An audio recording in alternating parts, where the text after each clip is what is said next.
What do you want to talk about? Wrestling! And here! Wrestling? Why? It's wrestling. It's wrestling. Why? Why? Why not? Yeah, why not? Oh boy, oh boy, oh boy, oh boy, oh boy. Why not?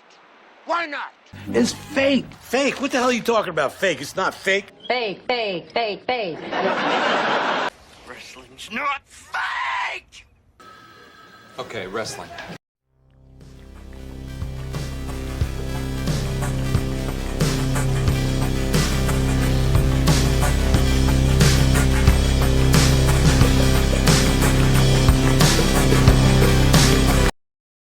Hello, ladies and gentlemen. Ronald right here, your boy with a cornbread accent. I'll welcome you to this week's AEW Dynamite recap. Yes, this is the first AEW Dynamite of, I do believe, wait a minute, let's see, I guess the second one. Anyway, first one I seen in the new year. Didn't catch the pay-per-view or anything like that, but almost seen in the pay-per-view they were doing a sort of a reset button there, but we'll definitely be able to tell as the weeks progress what kind of storylines will produce this year. This week's was a little iffy, not great. Fans didn't seem to be that with it during the night, but other than that, okay matches, but nothing storyline kind of grasped me or anything like that. But anyway, let's get to it. This week's AEW Dynamite took place at the BOK Center in Tulsa, Oklahoma, my birth state, also the home state of good old Jim Ross. So we're not going to tackle that issue, but hey, he came out. The whole town crowd gave him a nice little cheer as he came out, and he did commentary all night long. But not the same JR, but let's just say wasn't in that room when things happen, and not to be a hypocrite or anything like that. Just whatever happens in that situation happen. Anyway, let's get to it. First match of the night is Jon Moxley versus Shelton Benjamin, Continental Championship qualifier match. Somebody kind of speed me up on the whole Continental title situation. Is now Okada still the undisputed, unified Continental International Champion, or how does that work? Anyway, I digress on that. But anyway, Shelton had a good showing here. Threw John around a little bit with some suplexes. John bounced back, went to a stalemate after exchange of strikes. Fans seem to be on Team Moxley at this point, and it looks like his Continental qualifier match, or a Continental type match here. And I guess they want to try and be like the pure title almost, kind of keep it in the ring, but the match wound up spilling out to the crowd, and the referee didn't count to 10 or anything because this is a important match here. But anyway, so they brought out to the stands. Moxley took control after he ran Shelton's arm into the ringside steps. Benjamin was able to turn around, bounce back, threw some more suplexes. Threw some more suplexes.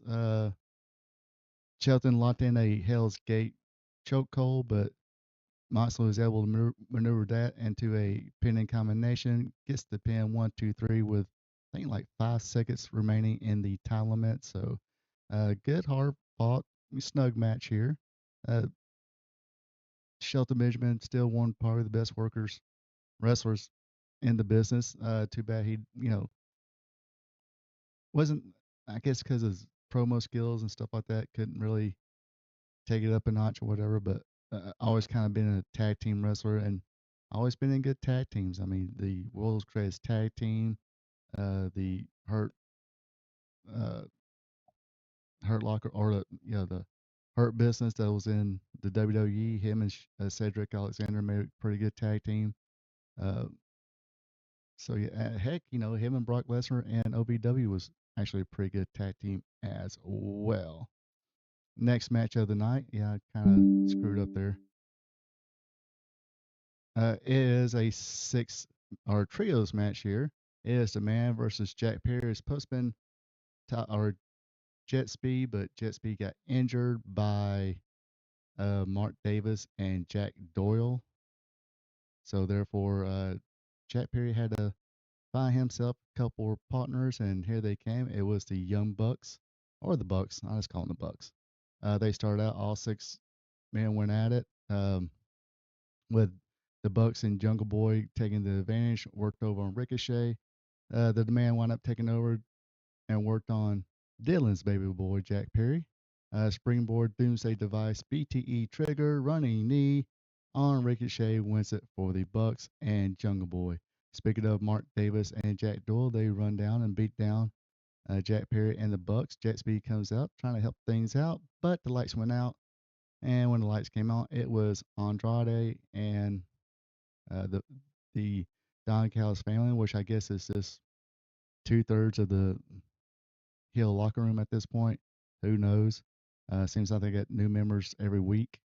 But anyway, for some reason, FTR came out and kind of looked on and walked away. They kind of mentioned that I guess FTR and Andrade had some history, teamed up before. I guess they were buddies, but for some reason they don't like the part that he's hanging out with Don Callis. Next up, we had the celebration of the new TBS champion, Willow Nightingale. She came out, says she knows, the work is about to start now in defending the championship, but she says she's going to let it sink in and have some fun. She has her tag team partner, Holly Cameron, with her. Of course, they are the women's tag team champions. And not only is she reunited with her TBS championship, she's also reunited with her best friend, Chris Statlander. She invited Mercedes Moné to come out. Willow gave Moné her flowers, but uh, pretty much kind of smile on her face about defeating Monet for the TBS championship. Monet got a little extra, wound up getting a face full of cake and Dr. Bomb on top of the cake as well. Probably the best match of the night was Sammy Guevara versus Bandito. Like I said, good back and forth match. Bandito wins it after the 21 plex. Not a big fan of that maneuver. MJF comes out, cuts a promo with an interpreter. Bandito says he comprendes English, gets face to face with MJF, and of course MJF hits him in the webos, but misses him, trying to hit him with a Dynamite Diamond Ring that is now Bandito's. He won the Battle Royal, but hits the Jaffo instead. 21 plex for each the Jaffo and MJF. After that, we have more ladies competition. It is Tony Storm versus Marina Shavir. Tony Storm actually, got a little shine beginning. Then Maria took over. Tony Storm bounces back, hits the headbutt, rolls up Maria in the big package. 1, 2. Wheeler Yuta pulls her out, and the referee, believe it or not, calls for a disqualification. Good gosh, can't believe that. Anyway, looked like the Death Riders was going to try to jump on Luther as Maria Shriver, took out Tony Storm and her partner. That's when Roderick Strong and Orange Cassidy came out to back up Luther. Claudio Castagnoli came out. Seems like they're trying to push him a little bit as maybe the new leader of the Death Riders, but like I said, we'll see how that story pans out. Of course, now it's time for the main event, but before the main event, let's take a brief commercial break. Hello, ladies and gentlemen. Ronald Ray here, your boy with a cornbread accent. If you made it this far in the video, you're having fun.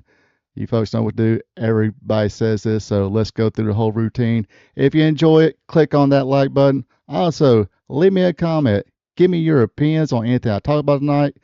Ask questions, or just drop a friendly hello. That's always cool as well.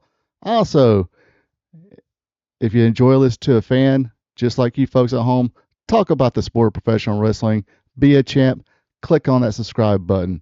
Now, back to our program.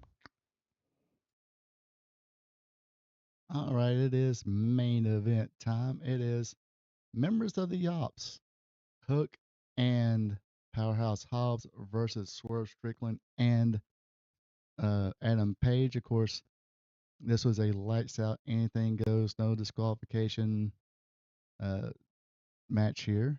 And of course, you know what's going to happen. They all start out against each other outside the ring, weapons, you name it. Of course, they brung out the blocks out. Swerve was at what got power slammed on those particular blocks, but he was able to mount a comeback from Hobbs to break up the pin. Deadeye and Swerve Stomp on the block took out Hobbs.